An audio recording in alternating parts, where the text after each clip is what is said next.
Welcome, everybody. It's time once again to grab your board, swim out into the sea of ideas, and see if you can catch a wave. Maybe even catch a sales pipeline with the man behind, actually, he's the man who started National Margarita Day here today, Matt Hines. I did. Not very many people know that, Paul. I appreciate that you picked that up. That's deep on the Wikipedia page. Very so deep. I appreciate that you got that. No, not true at all. So, we can do fake news like anybody here on Sales Pipeline Radio. Yes. We're recording live today. I don't know if you can tell in my voice. We're recording live from the Hines farmhouse / sick ward. I can tell you that the flu shot this year, everyone in my family gets it every year. This year, I can definitively say it does not work. And here's my recommendation: one, keep getting the flu shot, because every once in a while they get it right. And two, if you get the flu, go to the doctor, get the flu meds. The flu meds they're amazing. So keep taking the flu meds. But I'm on the downside. I got 2 kids on the upside. It's terrible. It's not good. But at least we're getting it out of the way. So that's all I got to say about that. Fun times. But life goes on, business goes on, Sales Pipeline Radio goes on. Thank you very much, everyone, for joining us today on Sales Pipeline Radio. We are here every week at 11:30 Pacific, 2:30 Eastern, covering everything B2B sales and marketing. We're featuring some of the best and brightest minds in the B2B sales and marketing industry. Today is no different. I'm really, really excited to have joining us today Joe Hyland. He is the Chief Marketing Officer for On24. Joe, thanks so much for joining us. Matt, glad to be here, and I did not realize we'd get medical as well as pipeline advice. So this is impressive. No, you get everything here, and Paul will tell you. We're 104 episodes in. We do fantasy football picks. There you go. We do weather forecasting. We do every once in a while we'll have callers calling with all kinds of random stuff. We can do all kinds of stuff. Speaking of randomness, the question I wanted to start with you. And I actually ask myself this question sometimes as well. Like I'm a journalism major from a decent, public West Coast public school. And somehow as a journalism political science major, I ended up in B2B marketing. How exactly does a government major from Dartmouth end up slumming with B2B marketing folks like us? Like what does that career journey look like? And how did you, I guess, get to where you are today? That is a great question. I'm pretty lucky that I'm here. A lot of my friends are in finance or they're traders, and I can't imagine a worse profession. No master plan. I actually get asked that question a lot, not about my major, but how did you become a head of marketing? Like, you must have had this charted out since you were 22. I had absolutely no idea what I was going to do. I majored in government. I minored in psychology and economics, and it's probably the psychology that led me into marketing. I'm fascinated by what drives people and how people make decisions. It probably makes me really annoying in my personal life, but that's what I love about marketing. I think there's a major psychological element to how you persuade someone to do something, anything really. And why buy On24 over WebEx or GoToWebinar? There's an art of persuasion that perhaps we haven't perfected, but for me, that's what I love about marketing. So that's why I slum it with B2B marketing folks. That's a great answer, and I love the background in psychology. I think it's a really easy sell, no pun intended, to say, look, you got people buying based on logic and emotion in many B2B purchase decisions. You've got multiple members of this buying committee we talk about a lot, where you have to build consensus among those folks to get them to move forward. So understanding what makes them tick beyond just your features and your ROI story, makes a lot of sense. So talk a little bit about what you guys are doing out on 24, and specifically since, recording this less than 2 weeks away from Webinar World, we're recording live now. We'll have this podcast out in a couple of days. For those that are listening before Webinar World, talk a little bit about the event coming up and why people should, a little last minute, why they should get registered and get there. Yeah, we're psyched for this. So when I got to On24 about 3 years ago, we had, I don't remember, 11 or 1,200 customers, like a lot of customers, and we'd never hosted a customer conference. And I said to Sharat, my boss and our CEO, why? And it's a big expense. It's hard to have these events be profitable, and it takes a lot of planning. And so it took maybe a year and a half for me to convince him that we should invest in this, and ultimately we should invest in our customers. And there's nothing more powerful than getting your customers together and hearing what's great about you, what's great about On24, what sucks about us, and what we should improve on. And then ultimately I don't say this at the event, but the truth is, it is the gift that keeps on giving for pipeline. Getting happy customers to talk about how they love working with you, and having prospective customers watch that. It's like a dry run. They don't have to pay anything, the prospects, and they get to see what it's like being a customer. So that's why we do the event. It's funny, when I called it, when I first proposed it internally, I called it Webinar World. Pretty much everyone in the company said, well, yeah, it's a great idea. We should do this customer conference, but obviously we won't call it Webinar World. And I was like, what do you mean? Well, why wouldn't we call it Webinar World? That's what we do. And they're like, oh, maybe sales acceleration, demand generation conference. And I'm like, what does that mean? Like, no, let's say what we do. We provide webinars. We do it better than anyone in the world, and we think that's a critical function in marketing. So hence the name. Yeah, we'll probably get about 1,000 people there. We had about 750, 800 last year. Yeah, we're super excited. It's really an opportunity for our customers to talk about webinars and talk about how they're using webinars well, where they can improve upon. We give a couple presentations. You're giving a presentation. It's really about hearing from peers, hearing from experts, and we try to get the heck out of the way and let that collaboration happen. Yeah, I think it's going to be a great event. I'm of course biased because I will be there. I'll be speaking there, and I'm looking forward to it. But I would argue that getting together and talking about webinars is more important now than ever. I mean, there's so many people are doing webinars. It's more important now than ever to make sure they stand out, to make sure they're different, to make sure that you can create value in a format that isn't going anywhere. But you mentioned something at the beginning of that. You said, it's hard to make these events profitable. And curious, if for you as a marketing leader, if you look at this, is profitability the goal for something like Webinar World, or you look at this as sort of ultimately a loss leader or a low cost way of getting the awareness and pipeline you want? Like, how do you think about the balance there of the objectives you have with an event of this size? Yeah, it really depends on who you're asking. So me, I don't care about making money at the event. I think that is so incredibly short-sighted.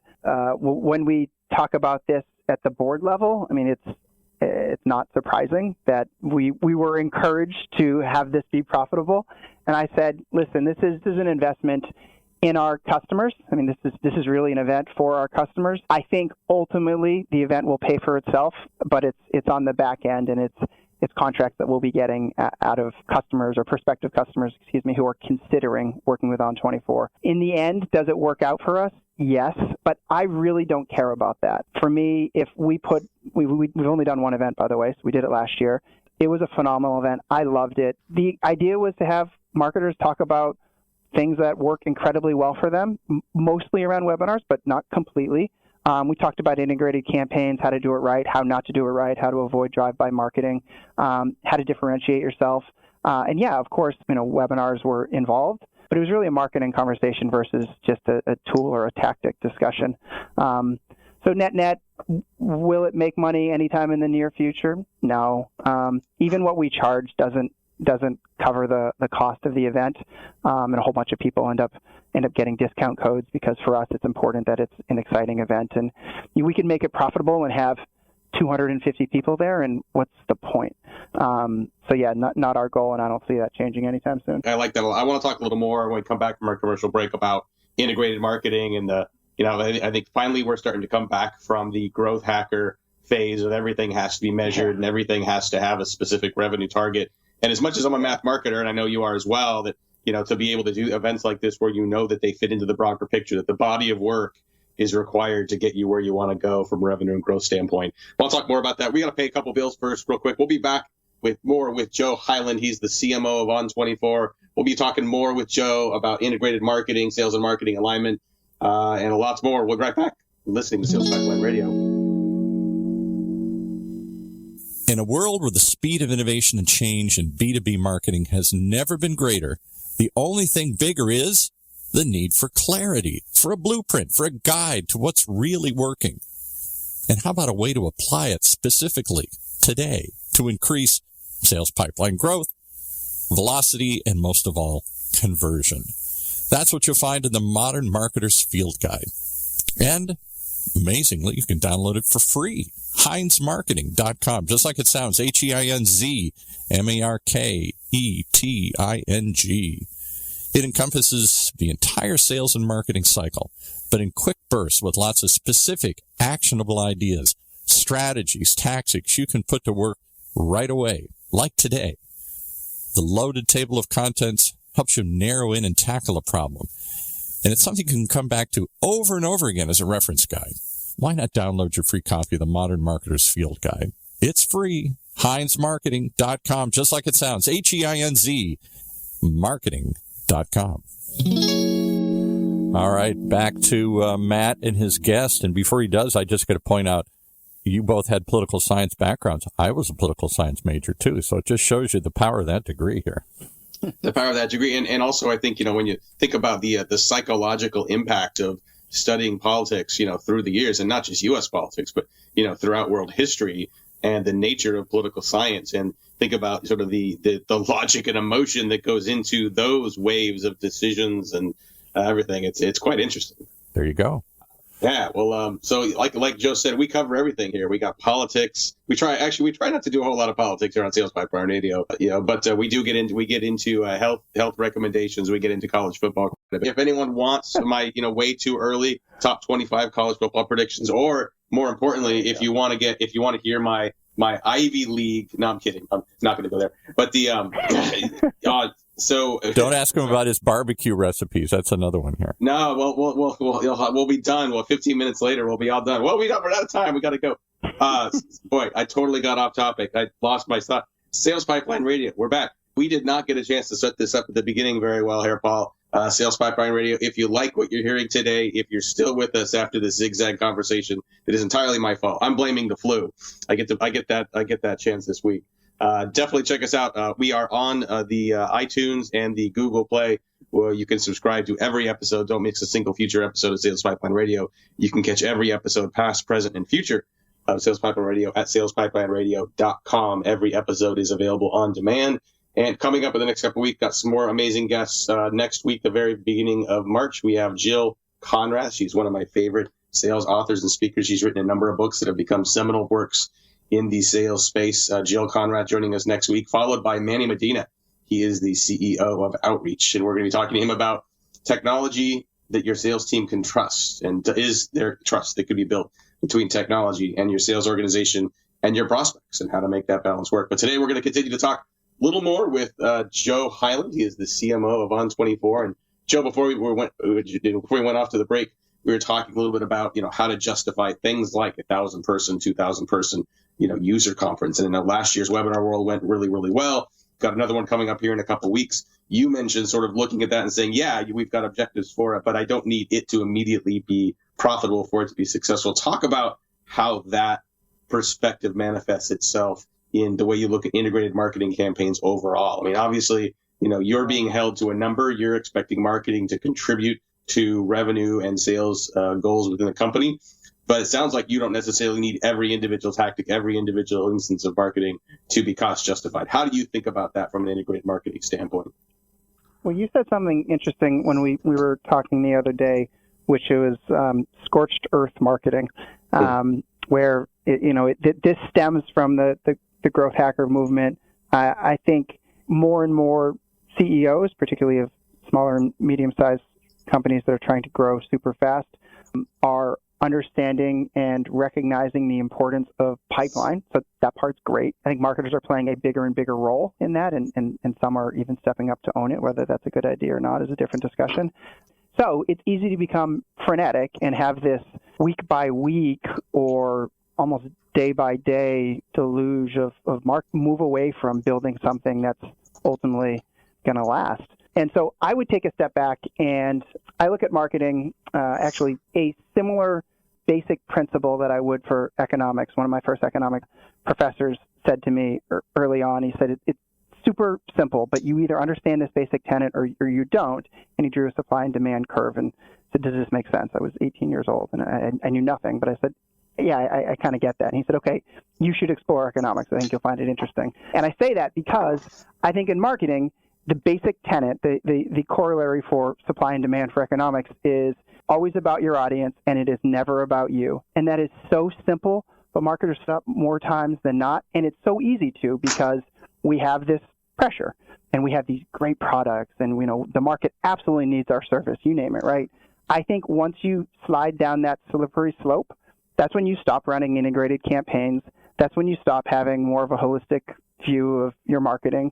That's when you start measuring success in a myopic fashion, and it's week to week or day to day, and that's when you're screwed. Like that's when you start to lose the trust of your audience, because you don't honor that trust. You should be adding value, and if you go back to the basic tenet of marketing, you should be providing information, a service, a product, whatever, that completely hooks up your audience, that completely sets them up for success, because it's all about them. It's never about you. And if you can stay true to that, you can do great marketing. And so to me, that's integrated marketing, is understanding what you're trying to solve, how you're solving it, how whoever you're marketing or selling to would be kind of screwed without it. And if you stay true to that, you're good. I like that a lot. And I agree with everything you're saying. And I think sometimes in the ivory tower, conversations that are, sales pipeline radio and situations like this, like we can talk about that, but to do that in an operational capacity, it requires a cultural, it requires enough people elsewhere in the organization, especially your peers, even like, your board members, your investors, to also buy into that. Talk a little bit about the cultural requirements to take that kind of an approach to marketing, where you can have revenue responsibility, but also, for lack of a better description, kind of take the long view and do the right thing for the long-term value of the business and the brand. Yeah, that's a great point. There's not a simple answer, truthfully. I think it comes down to having a well thought through strategy that you then have tactics and items to execute that support it, and it requires some trust. So I'll speak at On24. When I got here, pipeline was a huge problem. We were growing pretty fast because we had a nice market fit. We had to change a lot of things. And my first discussions with the board, most importantly with our sales leader and with our CEO, was we need to come up with a plan that makes sense, that we all agree with, and then we need to be patient. And that word can be difficult. And I don't mean patient like multiple quarters from now, but we need to give this time to work. Then once we start seeing traction and positive uptick, we can analyze what's working. We can do more of that. We can determine what's not working. We can, if at all possible, cut that out and move dollars into the categories where we're getting positive returns. I think then, so after you have that trust and then you start seeing success, you build credibility, and you don't have that week to week or heaven forbid day to day stress and push. If you can't get that commitment up front, run, leave, because that just won't change. And so for me, that occurred in the first, month of the job here, and that was 3 years ago. And we've had great growth since, and we build over $2 million of pipeline a week. We build a lot of pipeline here. But yeah, it wasn't that way 3 years ago. It's taken time. That's amazing. That's a great story. We're wrapping up here with Joe Hyland. He's the CMO, Chief Marketing Officer for On24. And final question for you, Joe. We always run out of time before we get to all the stuff we want to talk about. But, one question we ask everybody as we wrap up is, who are some of the people that have been influential for you in your marketing career? They can be people that are dead or alive. They can be professors. They can be authors. They can be peers that you've worked with. But who are some of the people that, you would cite as some of your greatest sources of inspiration, or people that you would recommend other people read or pay attention to as they continue to evolve their B2B careers as well? Yeah, I don't know if you can find any information on this guy. My first boss out of school was a guy by the name of Jim Gargan. I was at a company called Stratus Technologies, and he totally changed my career. He went on to be a longtime executive at IBM. He's over at Oracle now. He's an SVP of marketing. Super aggressive guy. In a positive way. That sounds negative. Super aggressive marketer, shall I say. He told me, always differentiate. You need to be loud, whatever you're marketing, and it depends on the company and in the space, of course. And the smartest thing you can do is tie yourself to customers and preferably growth as a marketer. And he talked about kind of more BS side of marketing and the softer side of marketing. Not that that's to be forgotten about. But he said, if you know your customers and you tie yourself to growth, you always have a great career. And that was almost 20 years ago, and I still think about it, every time I'm asked the question about who's influenced me. And that's awesome. That's a great story. Well, thanks again, Joe. I want to thank again our guest, Joe Hyland. He's the CMO at On24. We're going to have to wrap up here. If you would like to attend Webinar World, if you want to come see us, should be a great event if you're listening to this before March 7th, 2008. Not 2008. Boy, did they do podcasts about that, Paul? I think maybe, I don't know. But there was not a Webinar World. They've only been doing it for 2 years. So if you're listening to this before March 7th, see, this is the flu. It's just driving me nuts. March 7th, 2018, check out on24.com. You can find more information about Webinar World. We'll put links for registration in the notes for this podcast as well. And if you're listening to this after that date, still check out on24.com. Great service. We use it ourselves. And I'm sure you'll be able to see some recaps from the great event that they're going to have here in a couple weeks. Join us next week. We'll have Jill Conrad. She's an author of several books on sales strategy, one of my favorites in the sales space. Super honored to have her on the show. And join us every Thursday, 11:30 Pacific, 2:30 Eastern. And join us on the podcast, salespipelines.com. Everywhere fine podcasts are sold. For my great producer, Paul, this is Matt Hines. Thanks for joining us for another edition of Sales Pipeline Radio. You've been listening to Sales Pipeline Radio. Brought to you by the good folks at Matt Hines Marketing. Right here on the Funnel Radio channel.